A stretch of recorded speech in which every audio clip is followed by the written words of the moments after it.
নফসের কাজ কি জোরে বলেন? চাওয়া। টাকা চাই, গাড়ি চাই, বাড়ি চাই, শুধু চাই আর চাই। নফসের কাজ হলো শুধু চাওয়া, দাবি করা যে দাও দাও, আরো দাও। তার কাজ শুধু দাবি তোলা। দুনিয়ার মধ্যে এমন কোন মানুষ পেয়েছেন যে বলছে যাক আল্লাহ তাআলা আমাকে একটা 5 তলা বাড়ি দিয়েছে, আমার আর দরকার নেই, আমার চলবে এটা। একটা মানুষের 5 তলা বাড়ি আছে, যদি তার কানে কোন রকমের একটা সুযোগ যদি আসে, একটা যদি খবর আসে যে অমুক জায়গায় একটা জমি বিক্রি হচ্ছে খুব সস্তায়, তখন কি আরেকটা দৌড় দিবে। বা একটা ফ্ল্যাট বিক্রি হচ্ছে দামে অনেকটা কম, তখন আবার কি আরেকটা দৌড় দিবে। বা টাকা আছে, সে আর এটা বলবে না না আমার আর দরকার নেই, যা আছে আলহামদুলিল্লাহ। সে বলবে না আরেকটু করি, আরেকটু করি, আরেকটু করি।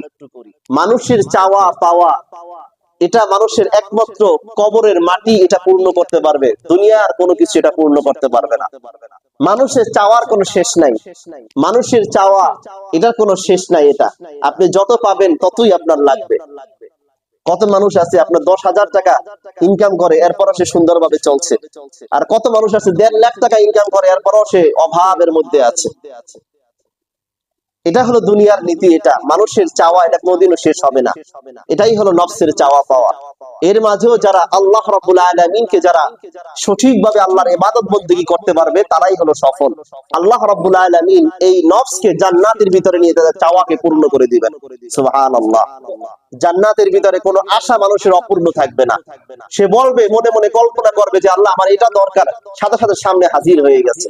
কিন্তু দুনিয়ার ভিতরে কি এটা সম্ভব নয়। এটা দুনিয়ার ভিতরে এটা কোশ্চিন কালো, এটা সম্ভব নয়। এটা আপনি দেখবেন এমন কোন মানুষ আপনি পাবেন না যে হুজুর আমি যা চেয়েছি, মনে যা চেয়েছি আমি সব আমি করেছি, সব আমার পূর্ণ হয়েছে।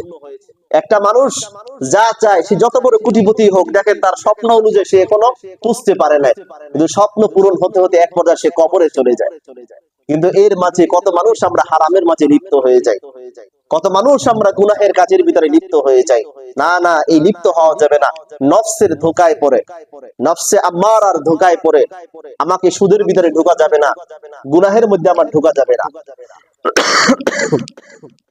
কারণ নফসে আম্মারার কাজই হলো খারাপ কাজের আদেশ দেওয়া।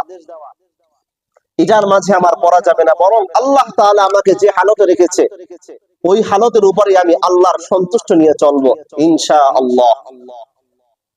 তাহলে নফসের কাজ, নফসের কাজ কি? শুধু চাওয়া, শুধু কি চাওয়া আর দাবি তোলা, এটা হলো নফসের কাজ। রূহের কাজ কি? নফসের চাহিদা যদি এটা ন্যায়সঙ্গত হয়,